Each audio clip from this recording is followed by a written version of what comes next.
میرے ساتھ اب تک جو حالات گزرے تھے، اگر یہ حالات مجھے کوئی اور بتاتا، کسی اور کے ساتھ گزرے ہوئے ہوتے، تو شاید میں اپنی آخری سانسوں تک یقین نہ کرتا۔ نہ جانے کتنا وقت گزر گیا تھا، مجھے کوئی احساس نہیں تھا۔ دن گزرے تھے، مہینے گزرے تھے یا سال۔ یہاں تو صرف اور صرف اندھیرا تھا۔ باہر دن تھا یا رات، میں تو یہ بھی نہیں جانتا تھا۔ میں تو صرف گہرے اندھیرے میں تھا۔ اسی قبر نے مجھے جنم دیا تھا اور آج میں اسی قبر میں یہ بے یار و مددگار لیٹا ہوا تھا۔ میں اس قبر سے کس طرح نکلوں؟ کیسے باہر آ سکوں گا؟ میں تو یہاں پر کسی کو آواز بھی نہیں دے سکتا۔ ان حالات میں میری کون مدد کرنے آتا؟ میری سمجھ میں نہیں آ رہا تھا۔ میں آخر کروں تو کروں کیا؟ جس قبر نے مجھے جنم دیا تھا، آج اسی میں قید ہوں۔ اچانک یہ حالات نے ایسی کروٹ بدلی کہ میرا دماغ معوف ہو کر رہ گیا۔ میں قبر کا بیٹا، قبر کا قیدی بن کے رہ گیا تھا۔ میری بے چینی لمحہ بلمحہ بڑھتی جا رہی تھی۔ اب تو میرے دماغ میں سائنسی ہونے لگی تھی۔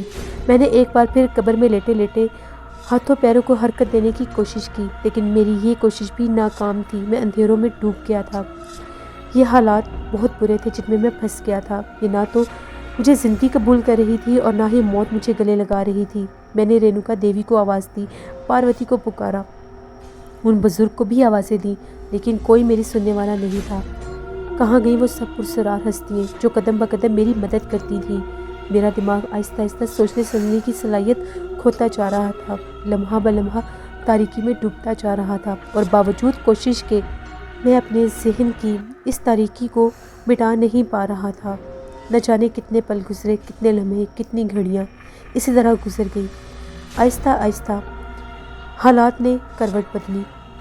میرا ذہن جاگنا شروع ہو گیا۔ میں نے ایک جھٹکے سے آنکھیں کھول دیں۔ چند لمحات نے تو مجھے عجیب و غریب ہی کر دیا۔ مجھے سمجھ ہی نہیں آئی کہ میں کہاں پر ہوں۔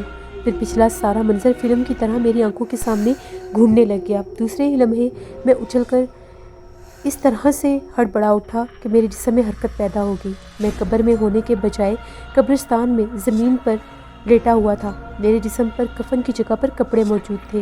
میں بے اختیار اٹھ کر بیٹھ گیا۔ میرا رواں خوشی سے جھوم رہا تھا۔ میں قبر کی قید سے آزاد ہو چکا تھا، اپنی مرضی سے ہاتھوں پیروں کو حرکت دے سکتا تھا۔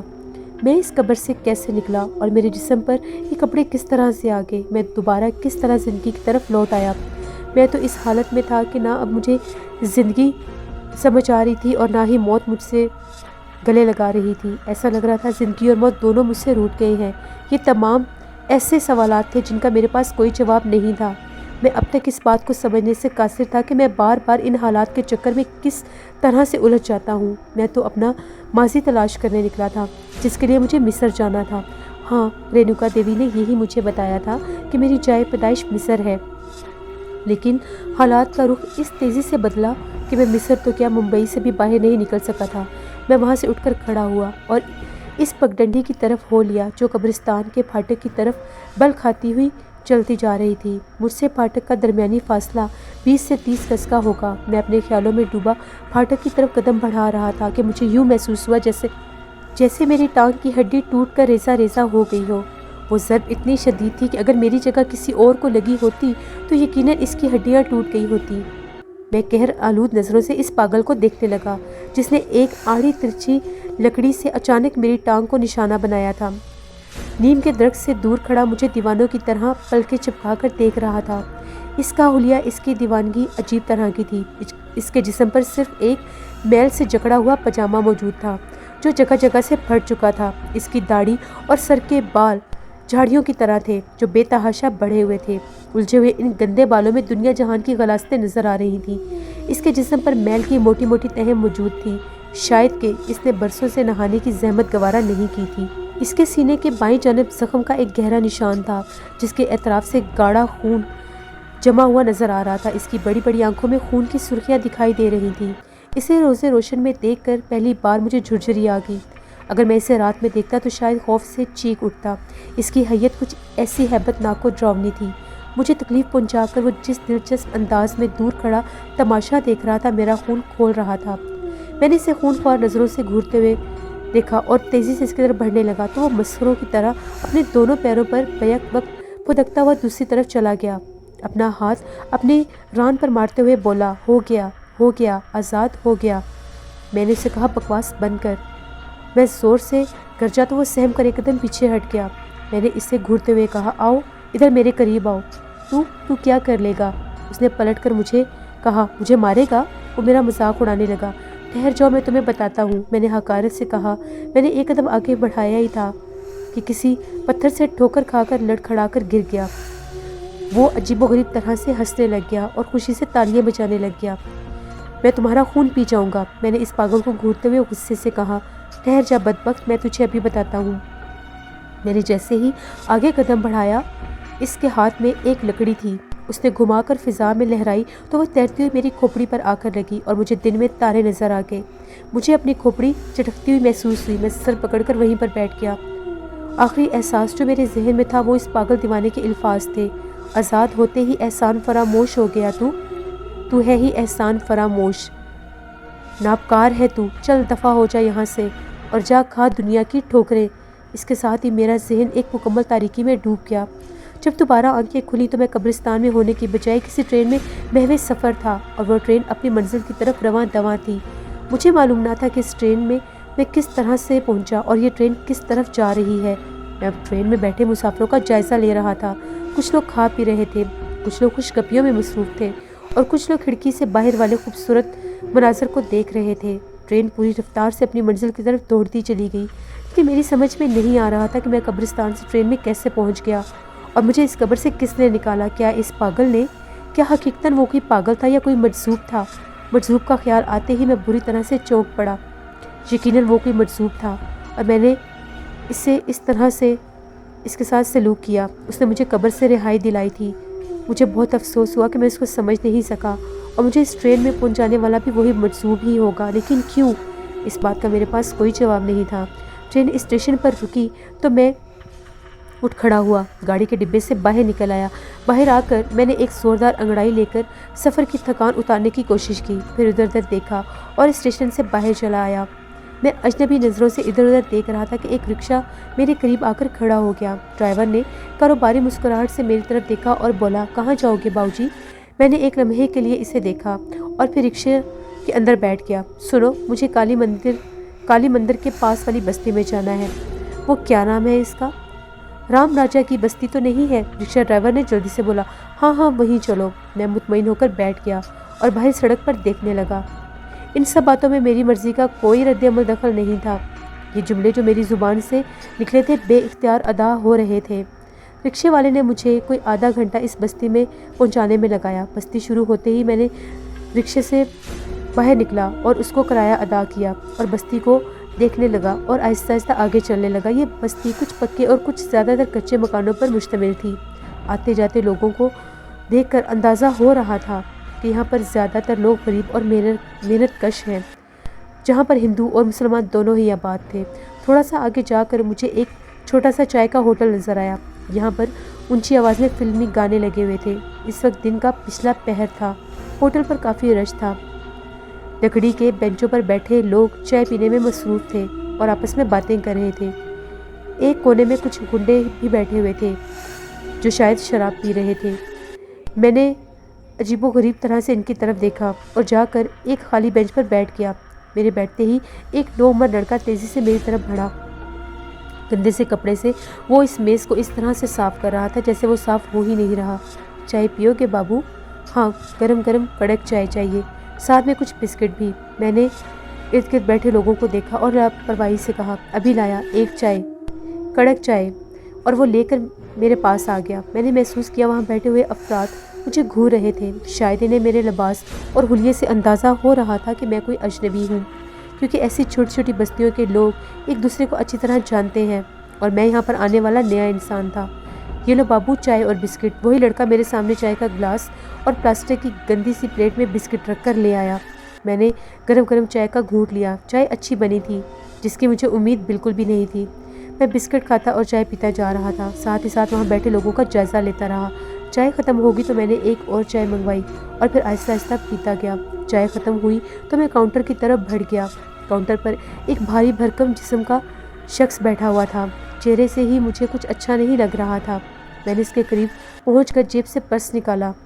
جیسے اس نے میری جیب سے پرس دیکھا تو اس کا تو چہرہ ہی عجیب ہو گیا۔ ہاں بھائی، کتنے پیسے ہوئے تمہارے؟